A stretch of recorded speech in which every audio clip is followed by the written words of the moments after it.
अथ श्री भद्रकाल्यष्टकम्। श्रीगुरुभ्यो नमः।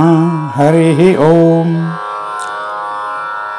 घोरे संसारवह्नौ प्रलयमुपगते याहि कृत्वा श्मशाने नित्यत्यन्यूनशक्तिर्जगदिदम् अखिलं मुण्डमालाभिराम विद्यद्ब्रह्माण्डभाण्डं पटुतरनिनदैर्रट्टहास्यैदुरायै सास्माकं वैरिवर्गं शमयतु तरसा भद्रदा भद्रकाली। मग्ने लोकेऽम्बुराशौ नलिनभुवनुता विष्णुना कारयित्वा चक्रोत्कृष्टोरुकण्ठं मधुपबिभयदं कैटवं जातिभीमं पद्मोत्पत्ते प्रभूतं भयमुतरिपुतो याहरत्सानुकम्भां स्माकं वैरिवर्गं शमयतु तरसा भद्रदा भद्रकाली।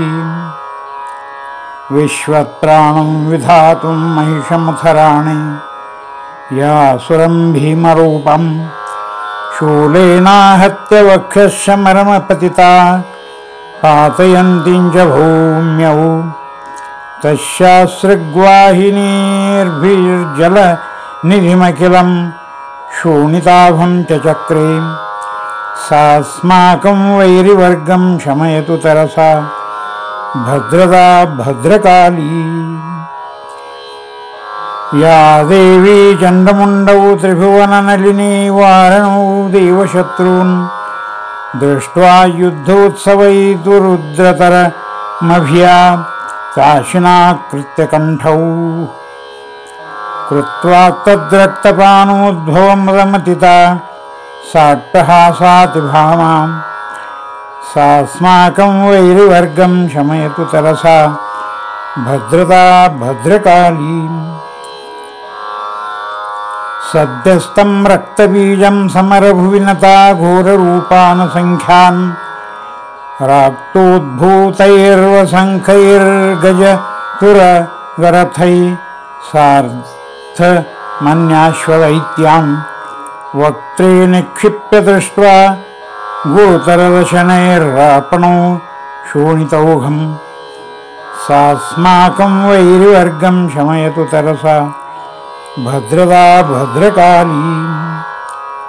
स्थानादृष्टैश्च देवैः स्तुहि नरिगिरितटे सङ्गतैष्यन्तस्तुताया सङ्ख्याहीन्ये समेतं त्रिदशरुपिगणैस्तन्नन्दे भाष्वयुक्तैः युद्धे शुम्भं निशुम्भं त्रिभुवनविपदं नाशयन्नीचजघ्नेः सस्माकं वैरिवर्गं शमयतु तरसा भद्रदा भद्रकाली।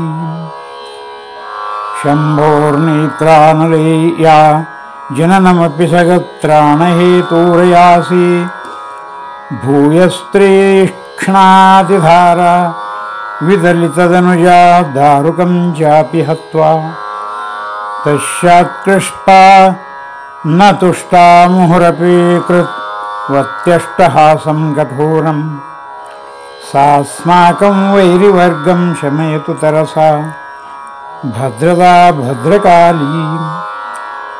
या देवी कालरात्रि तुहिनगेरिसुता लोकमाता धरित्री वने निद्रा च माया मनसि जयिता घोररूपातिसौम्या चामुण्डा खड्गहस्ता रिपुहननपरा शोणिता स्वादकामा साहन्या अद्विश्ववन्द्या मम रिपुनिमहा भद्रदा भद्रकाली।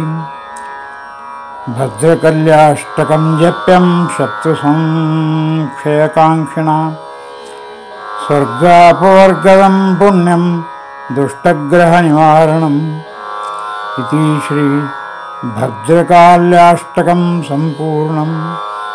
श्रीकृष्णार्पणमस्तु।